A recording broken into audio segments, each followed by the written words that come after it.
higit. Tarakili!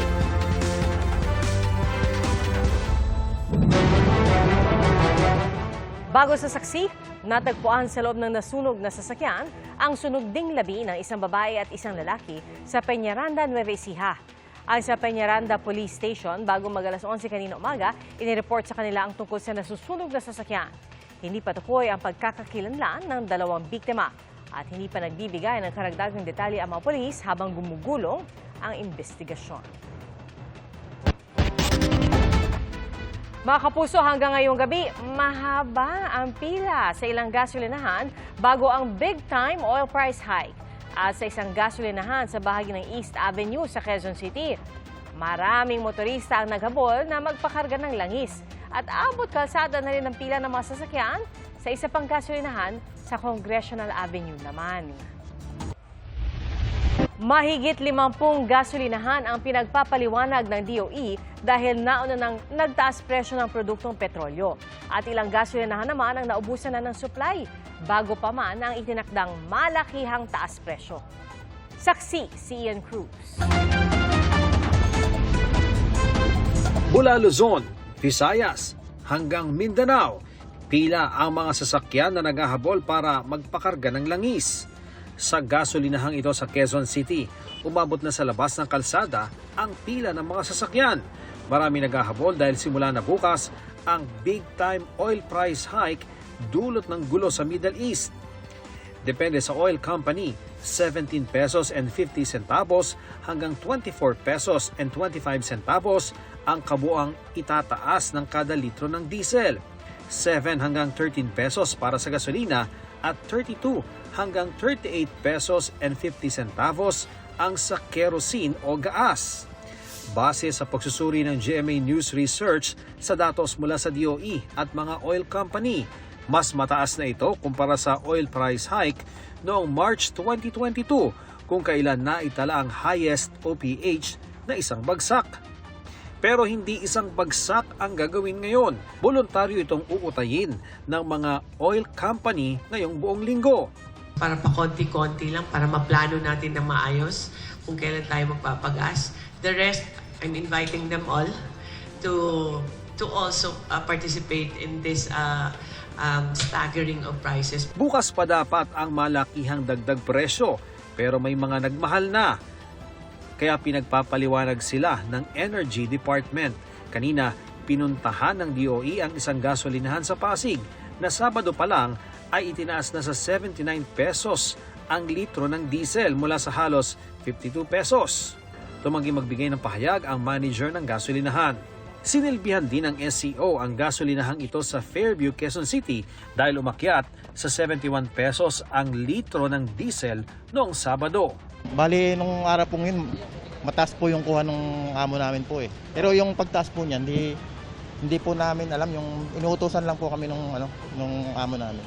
Gayon din ang gasolinahang ito sa North Fairview, Quezon City na Sabado pa pumalo sa 72 pesos ang litro ng diesel.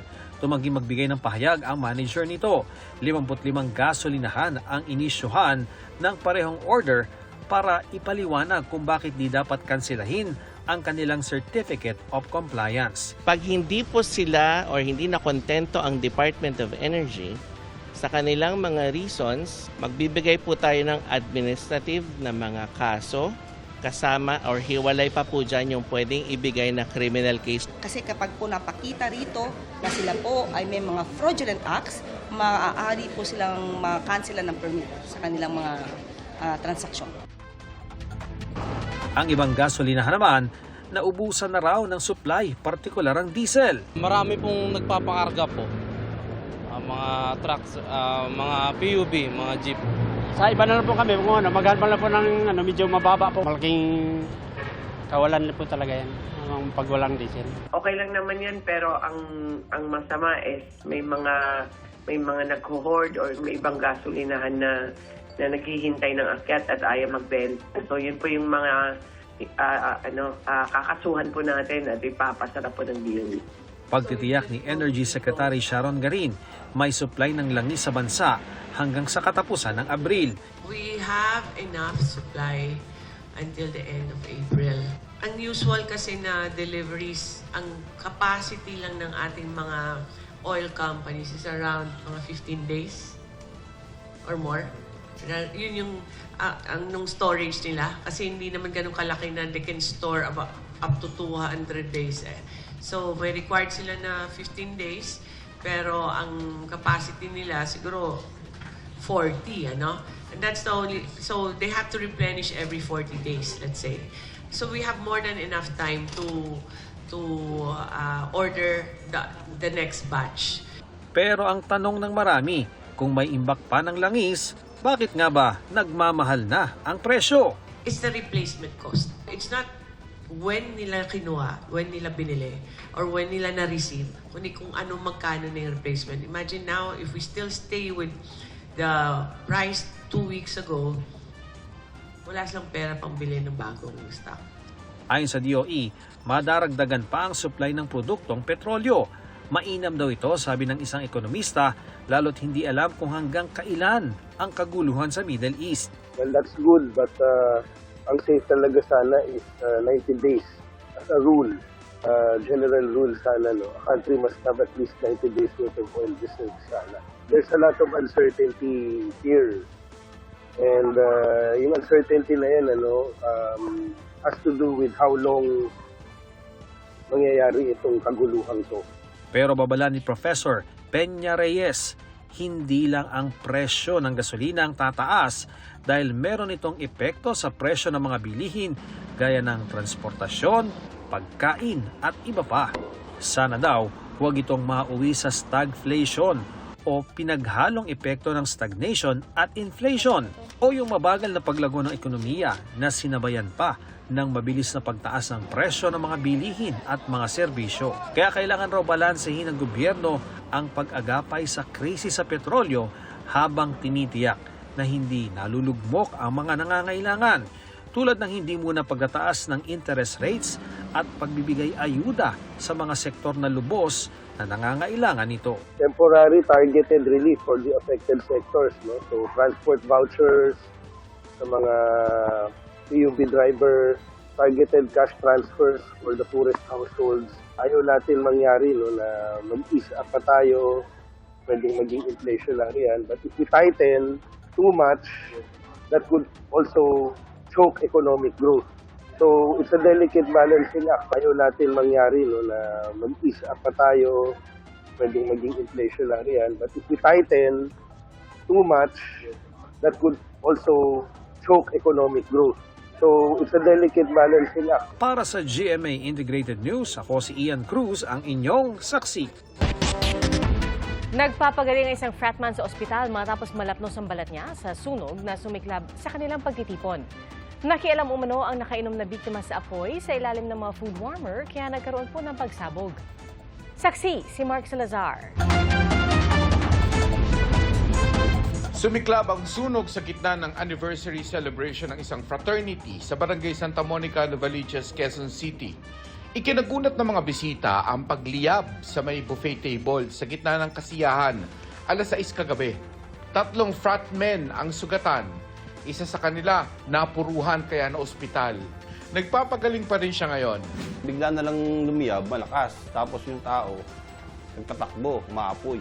Inaampas na lang siya ng mga damit ng mga kasamahan niya para mamatay yung apoy. Sumisigaw siya sir tumatakbo eh. Kasi umaapoy nga eh. Nakainom din yata yung tao. Opo, kasi nagiinuman sila nung gabi. Dagdag pa ni Michael, pinakialaman ng nakainom umano na biktima ang apoy sa ilalim ng food warmer. Iba kasi yung apoy niya eh. Hindi yung apoy na sa sunog na kulay dilaw. Hindi. Kulay blue yung apoy niya eh. Oo, kulay blue yung apoy eh. May apoy pa raw yun, tapos nilagyan nila ng liquid gel na parang ginagamit sa mga catering, di ba, pag pinapaapoy sa ilalim, pag may iniinit na mga ulam, gano'n. Bigla daw po nilagyan. Ngayon, paglagay, bigla namang sumabog. 2 lang ata sila o 3. Kasi nandito sila, nasa gitna sila ng korte, nagsasayawan yung mga kasama nila eh. Nagulat kami, bigla umapoy. Sinusubukan pa namin kunan ng pahayag ang mga biktima. May iniwan namang paalala ang barangay chairman ng Santa Monica. Kailangan ngayon, lalong-lalo na mainit, dapat talaga mag-iingat ngayon sa panahon na to.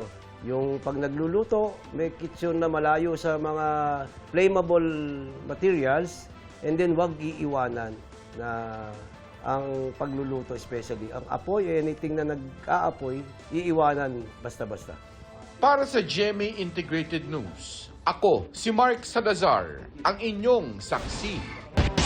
7 suspect na ang hawak ng mga otoridad sa hazing na ikinamatay ng 19 anyos na freshman maritime student sa Cavite.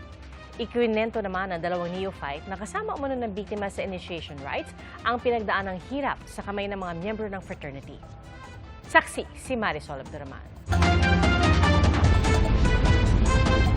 Pinadel lang po. Ganon din po, pinadel din po. Mismong mga kapwa neophyte ng freshman maritime student na si Mark Kenneth Alcedo ang kumumpirma sa dinanas na initiation rites sa Tau Gamma Fraternity.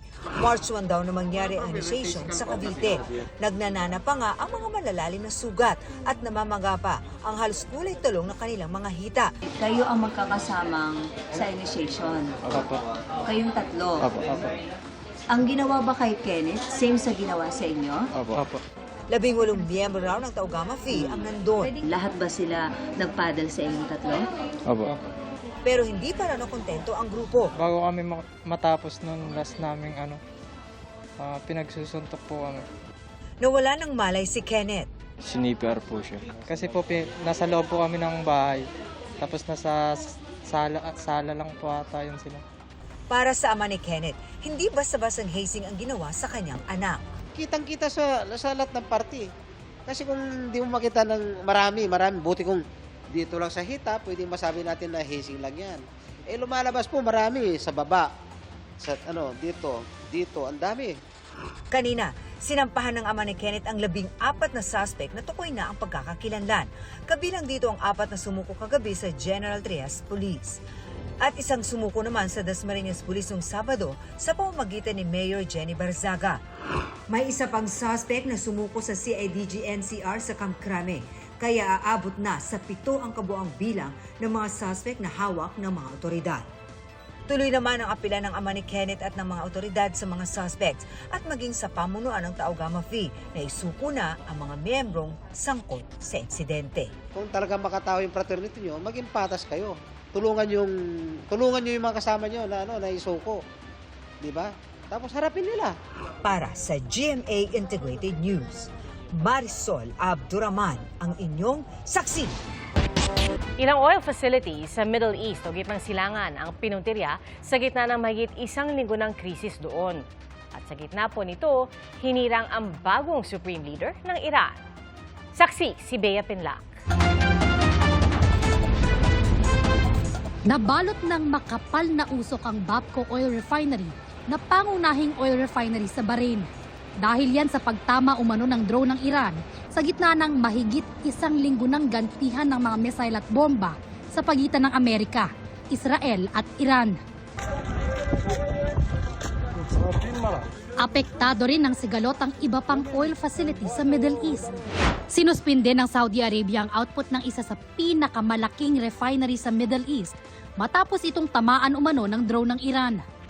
Ang Kuwait Petroleum Corporation nagbawas ng oil output nitong Sabado dahil hindi makadaan ang mga barko sa Strait of Hormuz na dinadaanan ng 1/5 ng crudo at liquefied natural gas na kinokonsumo sa mundo. Dahil dyan, sumisipa ang presyo ng crudo sa world market. Sa kabisera ng Iran na Tehran, nagkasunog sa mga oil depot na tinamaan sa gitna ng airstrikes ng Israel. Ayon sa Iran, 4 na empleyado ang patay. Giit ng Israel, ginagamit umano ang langis sa mga pag-atake ng Iran sa kanila. Sa Central Israel, isang naiulat na patay sa panibagong missile attack ng Iran.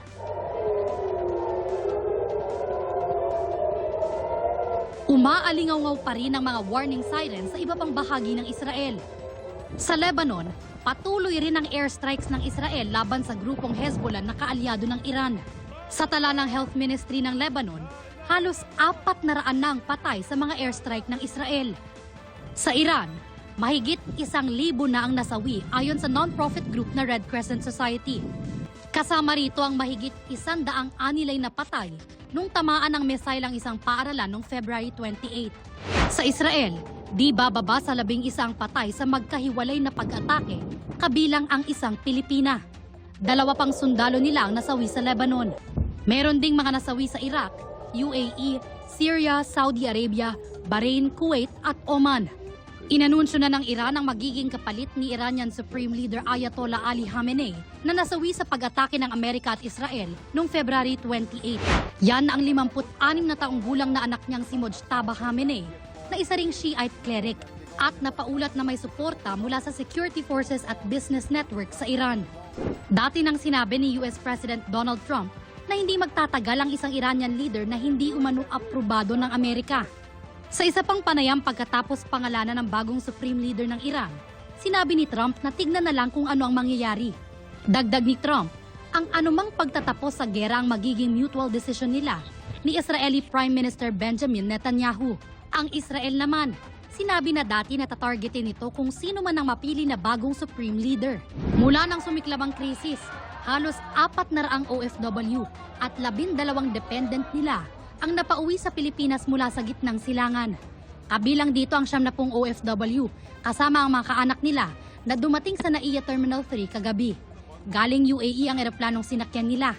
Ang ilan sa mga OFW, galing Bahrain at Saudi Arabia. The youngest that I saw was a month-old baby. There are about 3 or 4 kids na nakita ko. And we met a couple, senior citizens who are parents of an OFW. So yun, counted yung dalawang yun as dependents. Para sa GMA Integrated News, ako si Bea Pinlac, ang inyong saksi. Bukas pa ang nakalululang taas presyo sa petrolyo pero ramdam na ang epekto nito sa pagkain, sa delivery at shipping fees at pati na sa pamasahe at ilang biyahe ng barko. At ang singil naman sa kuryente posibleng tumaas ng 16% ayon sa Energy Department. Saksi si Darlene Kai. Parang pagtumba ng mga domino ang epekto ng malawakang taas presyo sa produktong petrolyo dahil sa sunod-sunod na dulot nito sa iba't ibang sektor at bilihin. Tulad sa agrikultura at pagkain. Nauna nang nagmahal ng hindi bababa sa 100 piso kada kilo ang ilang klase ng isda sa Bulungan Seafood Market sa Parañaque. 500 piso kada banyera naman ang iminahal ng isda sa Balintawak Market sa Quezon City at hindi na kada kilo kung ibenta para kayanin ang budget ng mamimili. Binabawasan namin sa timbang. Kami na lang bahala dumiskarte nga mano yung isda namin. Pati ilang gulay tulad ng talong, kalabasa at kalamansi nagmahal din. Nag-a-adjust ng konti na kumita sa pang-araw-araw, pambayad ng mga bayarin, pwesto. Kailangan kumita, marami kaming pinapasahod. Mahal na kasi ang gasto sa delivery dahil sa pagtaas ng presyo ng langis. Para po mabawi namin yung diesel na itinaas nila. Apektado na rin. Bakit? Kasi ay araw-araw kami bumabiyahe. Sa Lawag City, Ilocos Norte, bihira nang pumalaot ang ilang mangingisda dahil sa sobrang mahal ng gasolina. May mga naglalatag muna ng mga fish cage para makapagparami ng tilapia. Pati epekto sa shipping fee, hindi raw maiiwasan lalo't ayon sa Alliance of Concerned Truck Owners and Organizations, 50% ng kanilang operasyon ay gumagamit ng diesel. Nagsisimula na kaming mag-advise sa aming mga clients. Inevitably also, increase sa aming services, no? Yes. And this could account for at least 20 up to 30% of increase in transportation service. Ilang transport group na ang humiling na payagan silang magdagdag pasahe sa jeepney, mga city bus at TNVS. Nag-anunsyo na rin ang pansamantalang taas pasahe ang ilang shipping companies sa Cebu. Pati temporary suspension ng ilang biyahe bilang pagtitipid sa krudo. Nagtaas na rin ang pasahe sa Roro ang ilang kumpanyang may biyahe papuntang Zamboanga City at Isabela City, Basilan. Ang epekto sa bayarin sa kuryente, posibleng sa Abril maramdaman ayon sa Department of Energy. Maaring 16% ang itataas niyan base raw sa kanilang simulation. Coal only had a slight increase, but the transportation and insurance is more expensive now.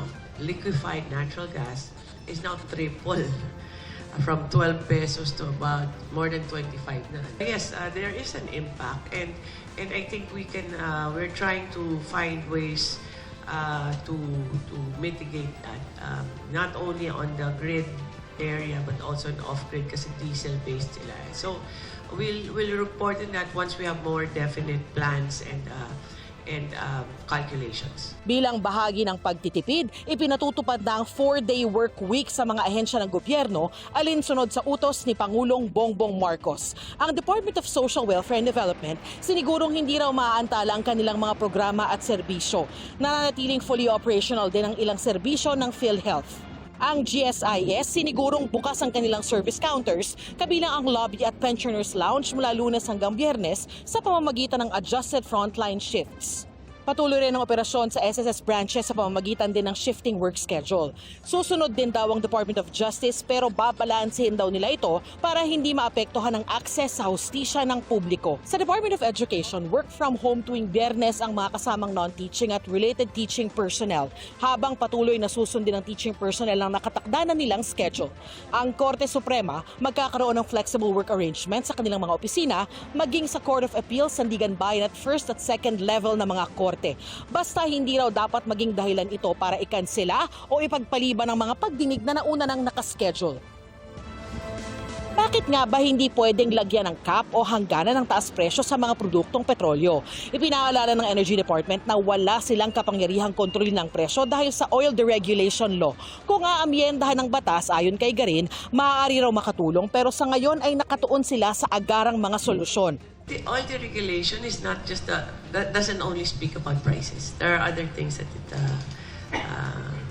regulates. Let's say, no? So maybe an amendment to the law, not the entire law. No? If Congress wishes to do so, that's their that's the legislative action. Kanina tinalakay na sa Kamara ang panukalang bigyan ng Pangulo ng kapangyarihang suspendihin ng excise tax sa langis. Sakaling matuloy yan ayon sa DOE, 6 hanggang 10 piso agad ang tapyas sa presyo ng kada litro ng diesel at gasolina. It can be suspended 1 month, 2 months, 6 months, depends on the wisdom of the committee. But it could be a limited authority on the president. What is up for consideration is not the abolition, but rather just the empowerment of the president so that the president can validly make a decision whether to suspend, to reduce itong ating mga excise tax on fuel.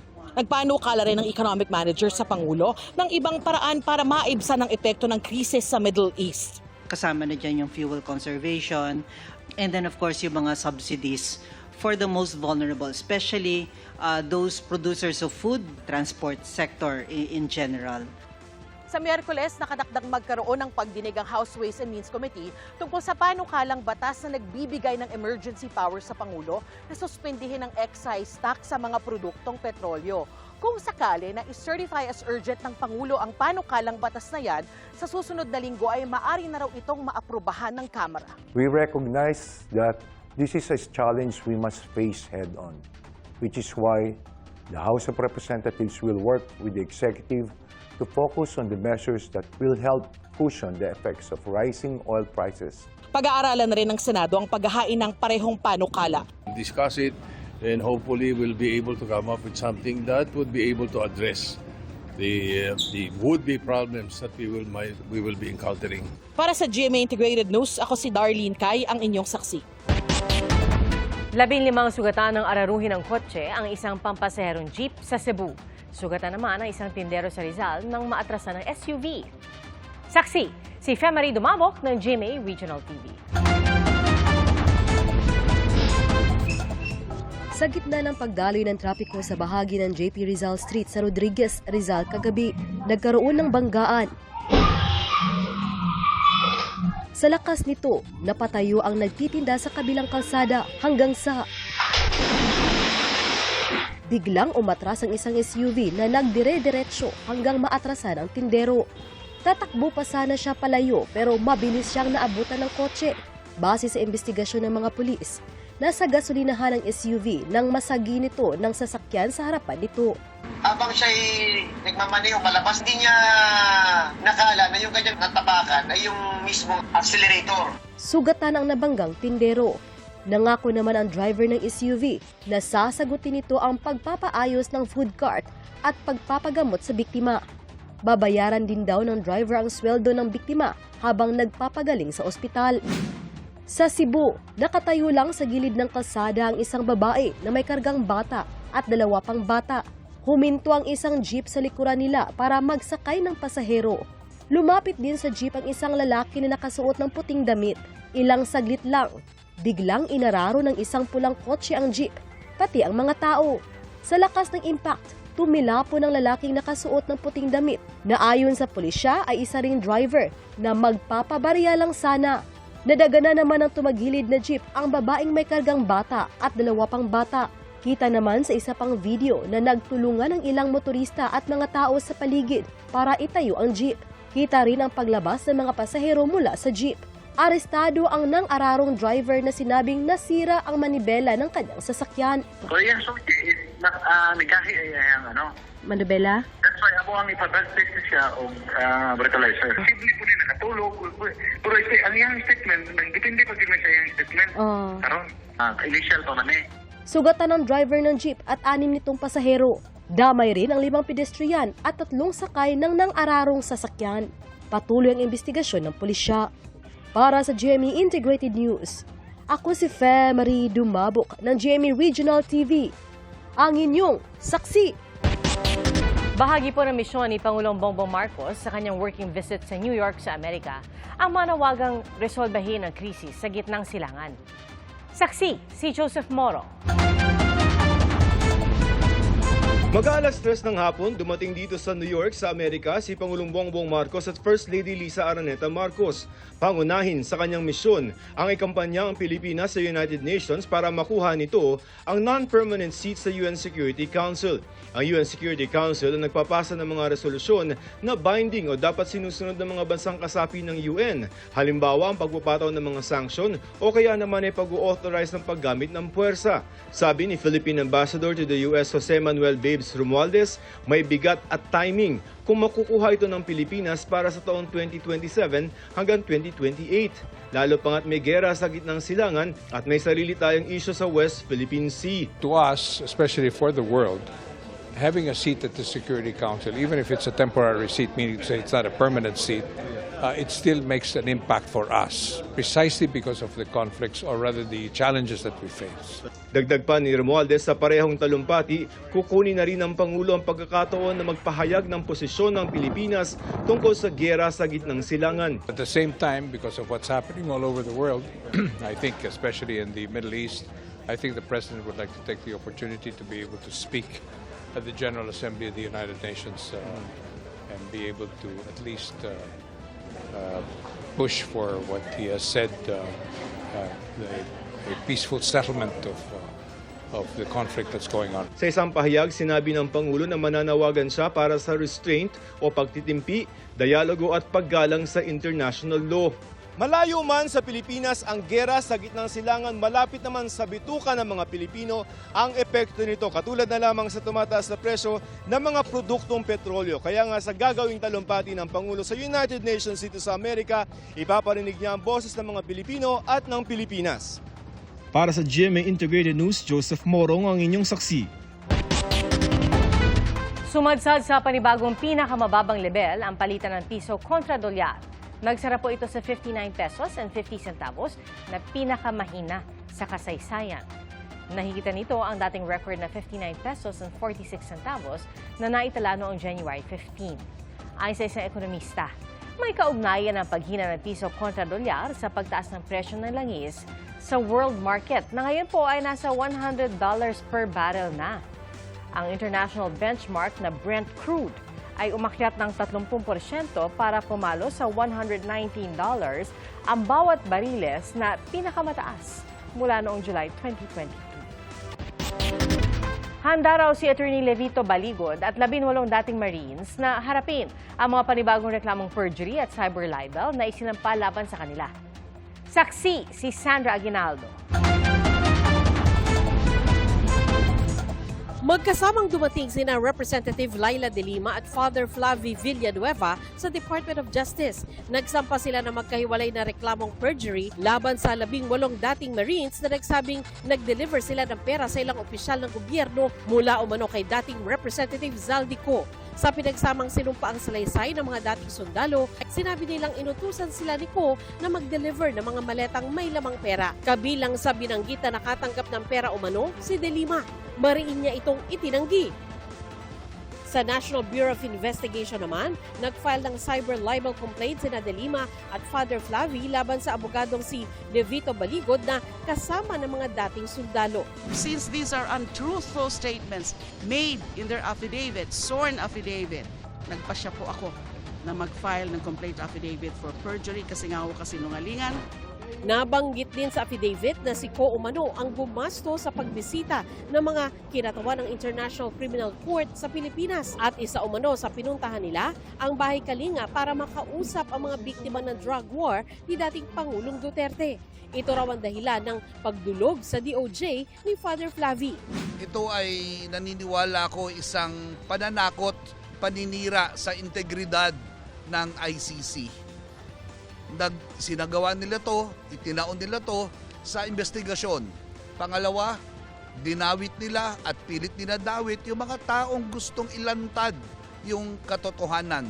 Sa tanong kung sino ang nasa likod ng mga umunoy dating Marines, sabi ni De Lima, Could only be the handiwork of the Duterte camp.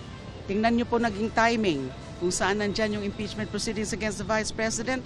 hiningan namin ng reaksyon si Vice President Sara Duterte. Pero nauna nang sinabi ng Vice President na hindi niya kilala ang mga dating sundalo. Sinabi rin niya na walang makapagsabi sa kanila na kinausap o nakipagkita siya sa mga ito. Welta naman ng dating Chief Presidential Legal Counsel ni dating Pangulong Duterte, wala umano ni katiting na kredibilidad ang sinabi ni na De Lima at Father Flavi.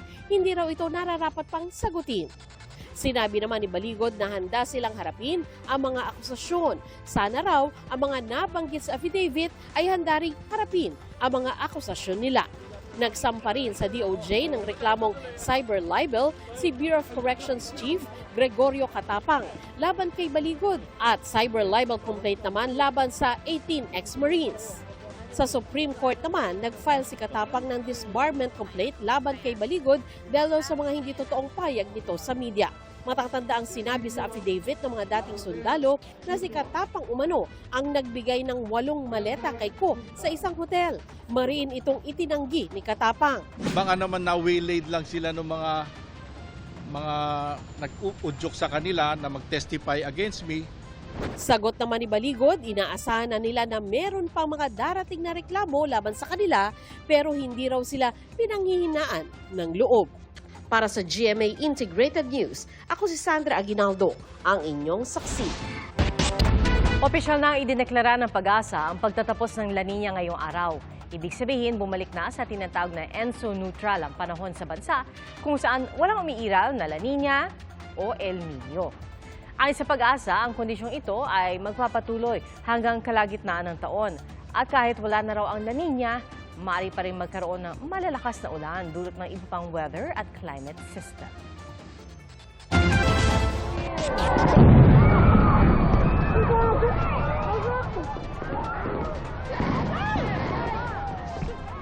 Bumagsak at sumabog sa harap ng mga manonood ang fireworks na bahagi ng Panagbanga Fireworks Display sa Baguio City. At ayon sa pulisya, pumalya ang isa sa mga firework kaya tumama sa mga bahagi ng skating rink kung saan nakaupo ang mga mag-anak mula Pangasinan. 7 ang nagtamo ng first-degree burns at isa ang inoobserbahan sa ospital dahil sa malalim na sugat sa paa. Sa isang pahayag, sinabi ng Baguio Flower Festival Foundation na tutulong sila sa investigasyon. Aakuin din daw ng grupo ang gastusin ng mga nasaktan ayon kay Mayor Benjamin Magalo.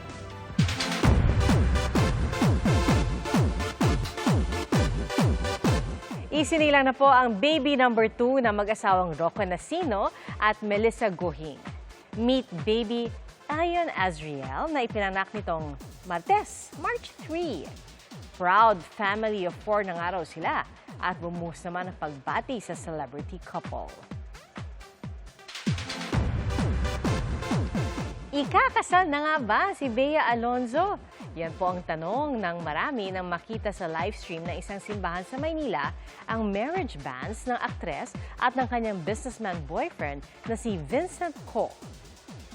Gamit dito ang kanilang legal names. At 3 magkakasunod na linggo madalas isinasa publiko ang mga marriage ban. Sinusubukan pa namin makuha ng pahayag si Bea. Dati nang nabanggit na aktres na pinipili niyang gawing pribado ang kanyang love life.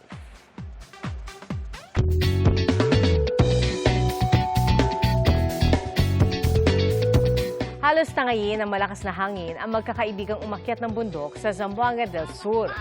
Kita po ang lakas ng hampas ng hangin, pati na rin kung gaano kahigpit ang kapit ng magkakaibigan sa isa't isa. Kinaaliwan naman ng mga netizen ang pabirong caption nila na tanging layunin ay makauwi ng buo. Nagpaalam naman daw sila at nang mag-viral ang kanilang video, nakita rin ito ng kanilang mga magulang. Salamat po sa inyong pagsaksi. Ako po si Pia Arcangel para sa mas malaking misyon at sa mas malawak na paglilingkod sa bayan. Mula po sa GMA Integrated News, ang News Authority ng Filipino. Hanggang bukas, sama-sama po tayong magiging saksi.